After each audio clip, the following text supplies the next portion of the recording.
नमस्कार, बड़ी खबर बड़ी बहस में आपका स्वागत है। आपके साथ मैं हूं इरम सिद्दीकी। मध्य प्रदेश में मुख्यमंत्री आवास योजना के हितग्राहियों के लिए ये अच्छी खबर है।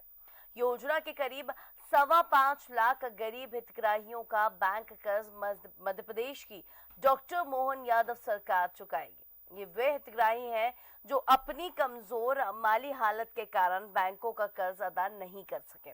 गरीबों के हित में सरकार के ये फैसला सराहनीय है। बड़ी खबर बड़ी बहस में आज हम इसी मुद्दे पर चर्चा करेंगे, लेकिन उससे पहले एक रिपोर्ट।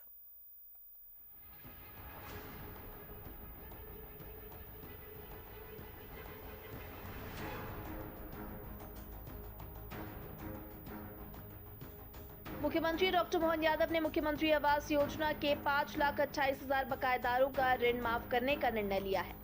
सरकार ने अब तक 3,700 करोड़ रुपए बैंकों को चुकाए हैं और 2,345 करोड़ रुपए की बकाया राशि का भी जल्द भुगतान किया जाएगा। वर्ष 2010 और 11 से लागू इस योजना में प्रदेश के ऐसे 6 लाख परिवारों को लाभान्वित किया जाएगा जो पीएम आवास योजना का लाभ लेने से वंचित रहे। योजना में 50,000 रुपए का अनुदान सरकार की ओर से दिया गया है, जबकि इतनी ही राशि का बैंक ऋण मुहैया कराया गया। इनमें जमानतदार सरकार बनी है। ऋण की अदायगी 15 सालों में की जानी थी, लेकिन केवल 1,22,000 हितग्राहियों ने ही बैंक ऋण अदा किया। बकाया हितग्राहियों के ऋण अदा नहीं करने से कर्ज की राशि ब्याज सहित बढ़कर 6,045 करोड़ रुपए हो गई। इनमें से 3,700 करोड़ रुपए सरकार बैंकों को अदा भी कर चुकी है। बकाया राशि का भुगतान भी जल्द करने ग्रामीण विकास विभाग ब्यौरा तैयार कर रहा है।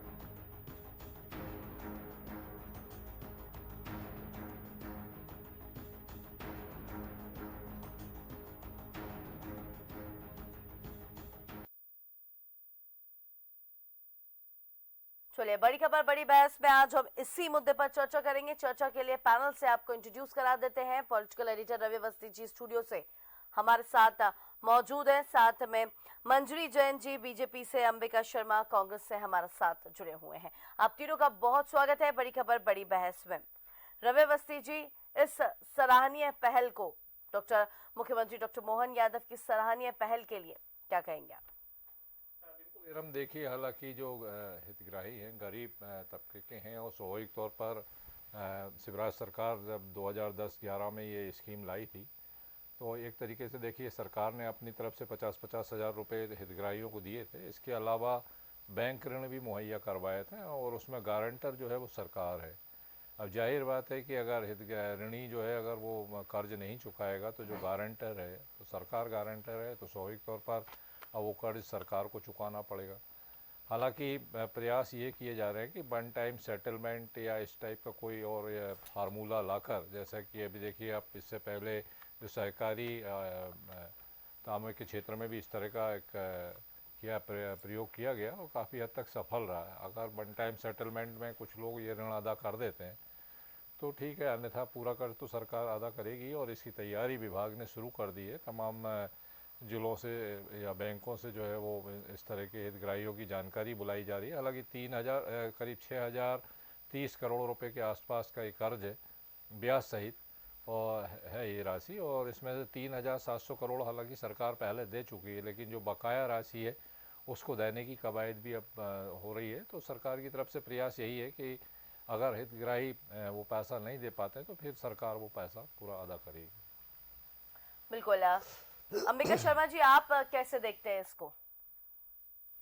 सिद्दीकी साहब, भारतीय जनता पार्टी की जो योजनाएं हैं वास्तव में बहुत आकर्षक होती हैं, नाम बहुत आकर्षक होते हैं इनके, लेकिन इनका जो क्रियान्वयन होता है वो बड़ा शर्मनाक होता है। कांग्रेस पार्टी को ये आशंका है कि जो हितग्राहियों का ऋण माफ कर रही है सरकार, 5 लाख से अधिक हितग्राहियों का, उसमें ही कहीं घोटाला ना हो। इनके जो दलाल हैं भारतीय जनता पार्टी के, वो दलालों के माध्यम से वो चिन्हित किए जाएंगे कि कौन कौन से हितग्राही हैं, किन किन का लोन माफ होना है, उन तमाम तक ये दलाल लोग पहुंचेंगे और उनसे जो अपना जो मेहनताना होता है, नहीं जो उसमें जो राशि होती है वो लोग कबाड़ लेते हैं। बहुत इतने पारंगत हैं इन कामों में लोग, ये विकृतियां आ जाती हैं। तो पहले तो भारतीय जनता पार्टी का स्वच्छ सोच हो जाना चाहिए कि उन दलालों पर लगाम लगाएं और ऐसे दलाल उन हितग्राहियों तक ना पहुंचे और उनसे लूट खसोट ना करें।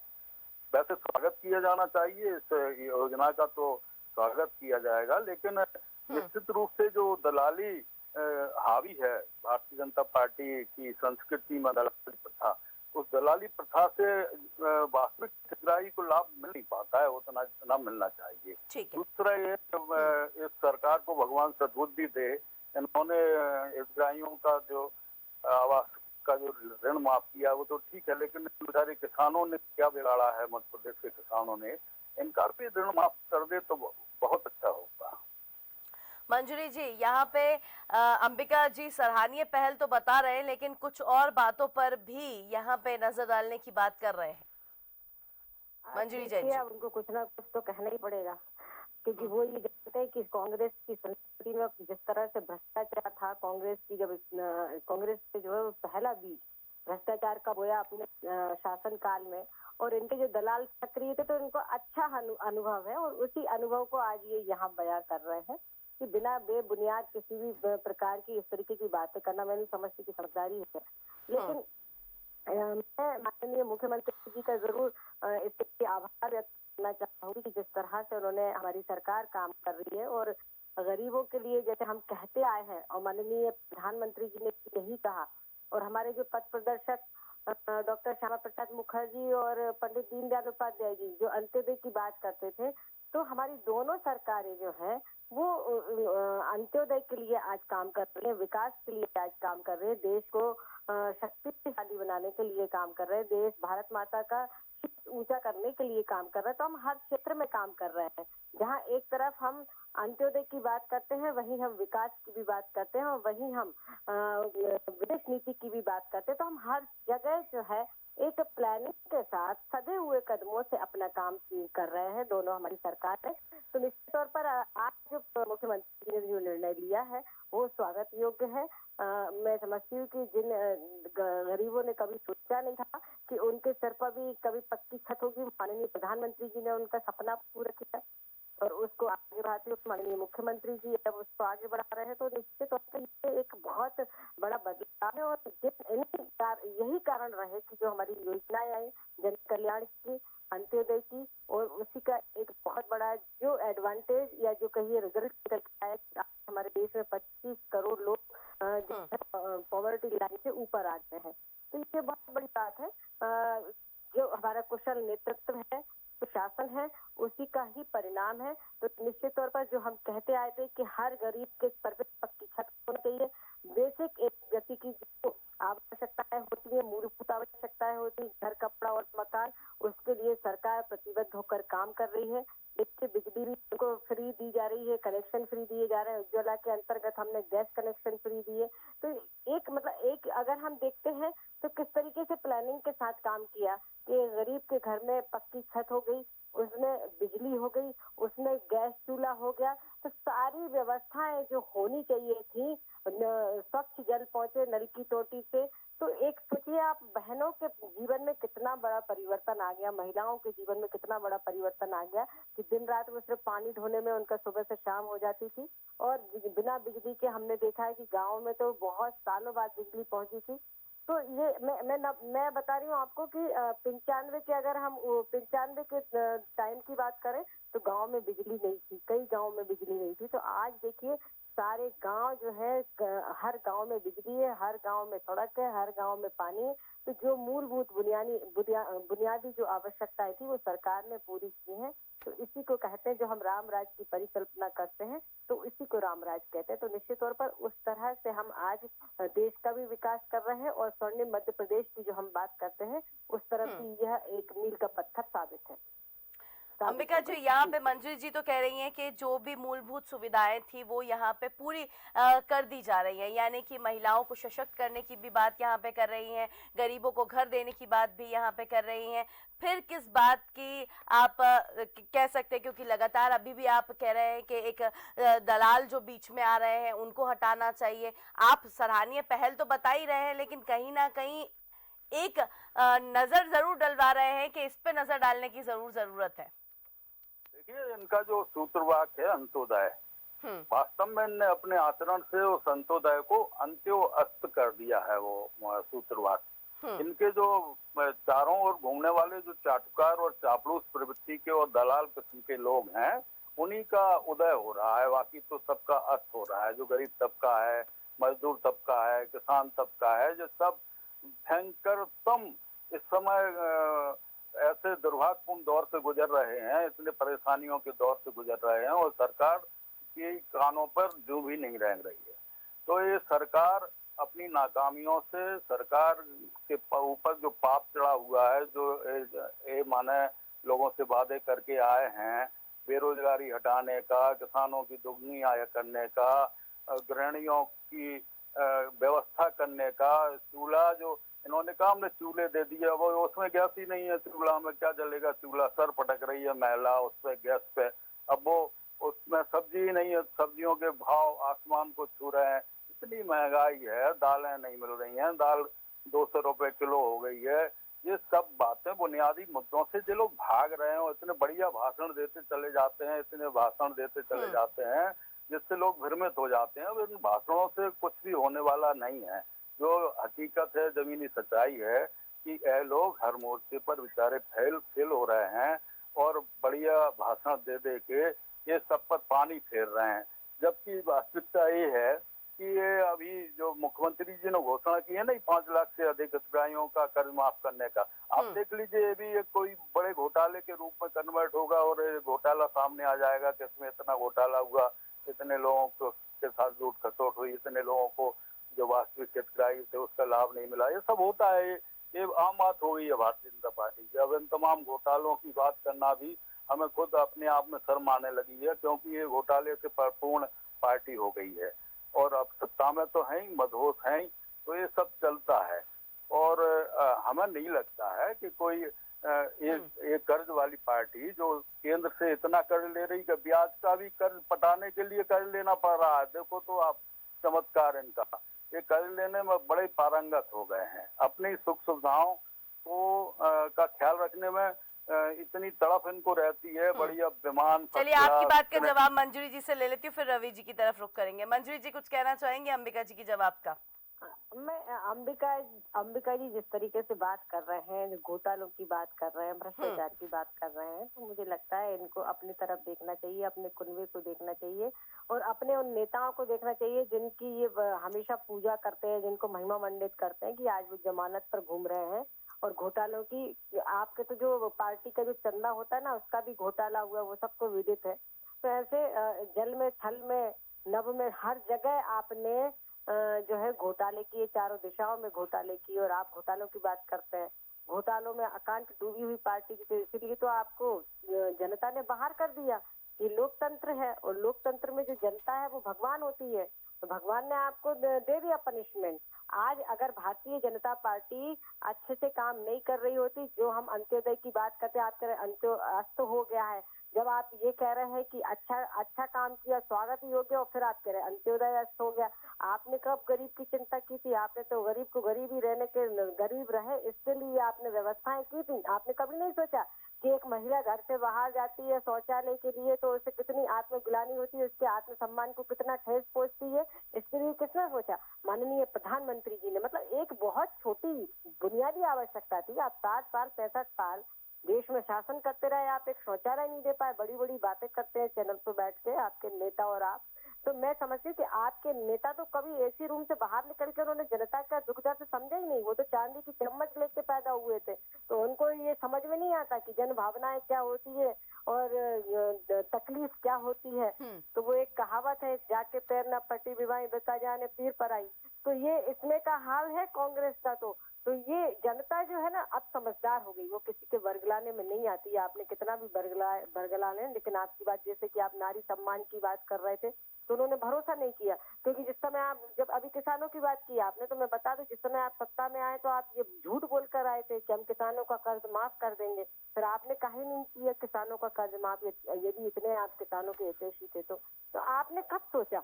आज ये सरकार है जो किसानों के बारे में भी सोचती है, उनकी आय को दुगना करने के बारे में यदि सोचा है तो माननीय प्रधानमंत्री जी ने सोचा है, मुख्यमंत्री जी ने सोचा है। और वो कैसे सोचा है कि 2003 के पहले मध्य प्रदेश का जो सिंचाई का रकबा था वो 7.5 लाख हेक्टेयर था। आज कितना हो गया, 50 लाख हेक्टेयर से भी ज्यादा हो गई भूमि सिंचित हमारे मध्य प्रदेश की।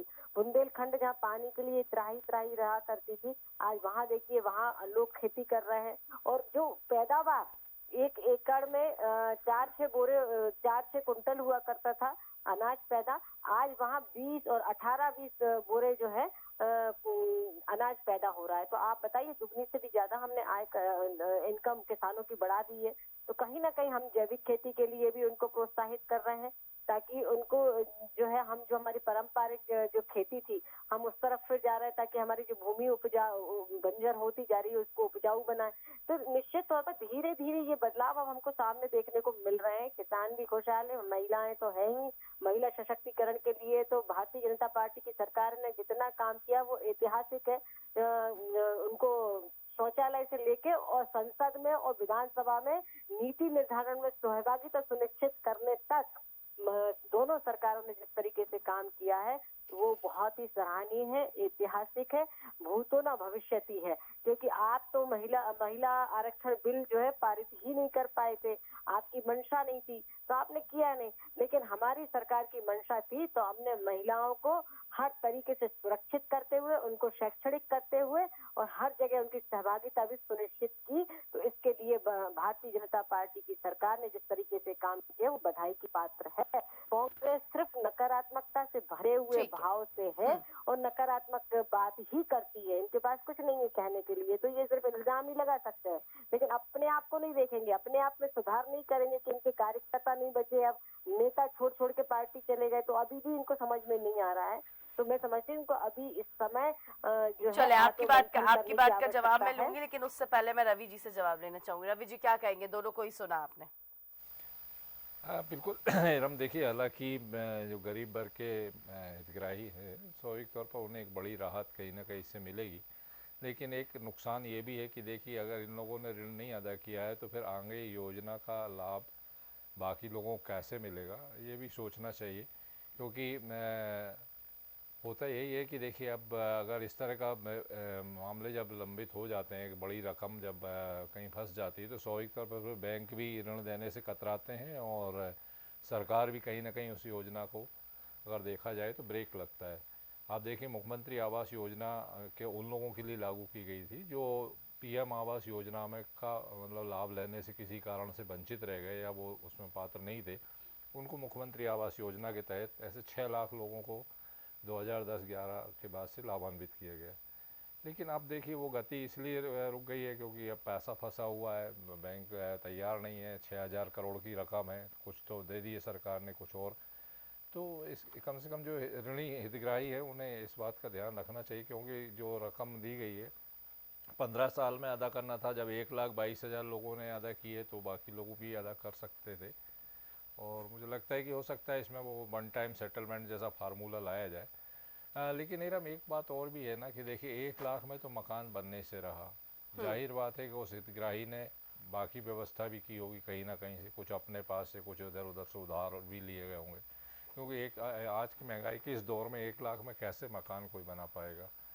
तो ये भी एक देखा जाना चाहिए कि जब आप योजना बनाते हैं तो वो राशि इतनी कम ना हो कि फिर इस तरह के परिणाम सामने आए। कम से कम इतना तो हो कि एक मकान बनाने के लिए जब एक सरकारी छोटा सा प्याऊ बनाती है उसमें 1 लाख से ज़्यादा पैसा लग जाता है नगरीय निकाय, तो फिर ये आप किसी का मकान बनवाने के लिए केवल 1 लाख रुपए की योजना ला रहे हैं। अधिकारी वर्ग को कम से कम ये सोचना चाहिए कि भाई इतनी कम राशि से कैसे मकान बनेगा, और अगर दिया है तो फिर होना यही है जो दिख रहा है, क्योंकि बाकी लोगों ने फिर पैसा ही नहीं दिया। तो तमाम इस तरह की दिक्कत है। मुझे लगता है कि अब आगामी अगर कभी कोई इस तरह की योजना बनती है तो निश्चित तौर पर उसमें इस तरह के अनुभवों को ध्यान में रखा जाना चाहिए, ताकि हितग्राही को भी नुकसान ना हो और सरकार भी नुकसान में ना रहे। ठीक है, अंबिका जी क्या कहेंगे आप? देखिए, जो भी योजनाएं बनाते हैं उसमें पहले भ्रष्टाचार की संभावनाएं तलाश लेते हैं, और इसको भ्रष्टाचार की संभावनाएं जब पूरी तरह से विश्वास हो जाता है कि इसमें निहित हैं तो फिर ये योजना पब्लिक के सामने प्रस्तुत कर देते हैं। तो हमारा कहना ये है, जो आदरणीय हमारी बीजेपी की प्रवक्ता कह रही थी, अपने गुणगान कर रही थी, पार्टी की उपलब्धियां गिना रही थी, अगर हम कांग्रेस पार्टी की उपलब्धियां गिनाने बैठ जाएंगे तो डिबेट का समय बहुत कम है उसके लिए। तो मैं इतना कहूंगा कि इस देश में पंचायती राज कौन लाया, सत्ता का विकेंद्रीकरण किसने किया, राज्यों आपके बैंकों का राष्ट्रीयकरण किसने किया, रास्तों का विलीनीकरण किसने किया, ये सब जो असंभव काम थे, असाधारण काम थे, वो सब कांग्रेस ने किए और इन लोगों को ये ध्यान नहीं आता। अटल जी तक तारीफ करते थे राजीव गांधी की सदा सहायता की, लेकिन ये लोग कभी हमेशा ये कहते हैं कांग्रेस नेगेटिविटी से भरी रहती। हमारा तो ये आरोप है नहीं कि आप भ्रष्टाचार में आकंठ डूबे हुए हो। जिन आपके कार्यकर्ताओं के पास साइकिल नहीं होती थी, आज वो स्कॉर्पियो में घूम रहे हैं। अचानक कैसे हो गया? आपकी आय कम से कम 50-100 गुना बढ़ गई है और किसान की आय आधी रह गई है, दुगनी की बात करते हो आप। गृहिणी परेशान है, छात्र परेशान है, नौजवान परेशान है, समाज का प्रत्येक वर्ग परेशान है। आप खुद ही अपने पीठ ठोक रहे हैं, ये माने अच्छी बात नहीं है। पूरा देश देख रहा है। आप चुनाव जीत गए, जैसे भी इनके प्रकार ने जीत गए, कैसे जीते, लाडली बहना को भ्रमित करके जीत गए। जो भी हुआ ठीक है। अब हम लोग संघर्ष करेंगे, संघर्ष के लिए तैयार हैं, अपना आत्मविश्लेषण करेंगे, चिंतन करेंगे, हम अपनी जमीन बनाएंगे, फिर से हम अपने आप को तैयार करेंगे। आपकी जो भी विकृतियां हैं, आपकी बुराइयां हैं, आपकी कमजोरियां हैं, उन पर चोट करेंगे। संसद से सड़क से लेकर संसद तक, सदन तक करेंगे। आप बिल्कुल बेफिक्र रहिए, लेकिन आप अपनी पीठ खुद नहीं थपथपाइए। पब्लिक का है, पब्लिक कहेगा ठीक है आप बढ़िया काम कर रहे हो, तब तो मानेंगे। भ्रष्टाचार है नहीं क्या? भ्रष्टाचार जड़ों तक घुस गया है, जड़ों तक। अब जो पीढ़ी पैदा हो रही है वो कैसे चरित्रवान होगी, हमारी ये समझ में नहीं आ रहा है। नया इंजीनियर बनता है, वो सोचता है भ्रष्टाचार कैसे होता है, उसको पढ़ा देता है दूसरा इंजीनियर। 365 लोगों के खिलाफ यहाँ मध्य प्रदेश में भ्रष्टाचार के खिलाफ केस है। 50 को तो सरकार ने कहा कि इनको विड्रॉ कर लो, 50 ने सरकार ने संशोधित की है, उनकी सिफारिश की है। ये सीधा ये प्रमाण है कि आप भ्रष्टाचार को कितना बढ़ावा दे रहे हैं। ठीक और आप बड़ी बड़ी बातें एक आखिरी कमेंट मंजरी जी आपसे भी लेना चाहूंगी। जी, अंबिका जी जो कह रहे थे कि जनता इनकी पीठ थपथपाए, तो देखिए जनता को जब पीठ थपथपाने का मौका आया तो जनता ने पीठ थपथपाई और वो वोट के जरिए ही बता सकती है। अभी लोकसभा में 29 की 29 सीटें हम जीते, अभी उपचुनाव हम जीते, आगामी उपचुनाव हम जीतेंगे। तो और देश में तीसरी बार आज हम सरकार बना ली है। गैर कांग्रेसी जो कि ऐतिहासिक रही है कि किसी कांग्रेस के बाद यदि किसी ने तीसरी बार सरकार सत्ता में आए हैं, तो भारतीय जनता पार्टी की सरकार, एनडीए की सरकार आई। तो ये जनता ने प्रमाण दिया है, ये जनता ने पीठ थपथपाई है। जब जनता को मौका मिलता है तो वो जवाब देती है। तो जनता ने ये भी जवाब दिया कि कांग्रेस ने किस तरह भ्रष्टाचार किए थे, किस तरह जनता जो है वो कुशासन में पिस रही थी, तो उसका जवाब जनता ने दिया है। तो ये बिल्कुल सही बात है। अंबिका जी ने जो कहा कि जनता तारीफ करे तो अच्छा लगता है, तो जनता ने तारीफ की है, तो अब आपको भी ये बात स्वीकार कर लेना चाहिए। और बाकी रही जी चले, बहुत शुक्रिया, समय का अभाव है। बहुत शुक्रिया रवि जी आपका भी, मंजरी जी आपका भी बहुत शुक्रिया, अंबिका जी आपका भी बहुत शुक्रिया। तो बकाया राशि का भुगतान भी जल्द करने के लिए ग्रामीण विकास विभाग ब्यूरो तैयार कर रहा है। तो मध्य प्रदेश के सीएम डॉक्टर मोहन यादव ने आवास योजना में 6 लाख हितग्राहियों को 5 लाख हितग्राहियों ने जो कर्ज नहीं चुकाया, यानी कि अब वो जो कर्ज है वो सरकार चुकाएगी। तो बड़ी खबर, बड़ी बहस में आज हमने इसी मुद्दे पर चर्चा करी। चर्चा के लिए पैनल का बहुत शुक्रिया। आप देखते रहिए जेएनयू न्यूज। नमस्कार।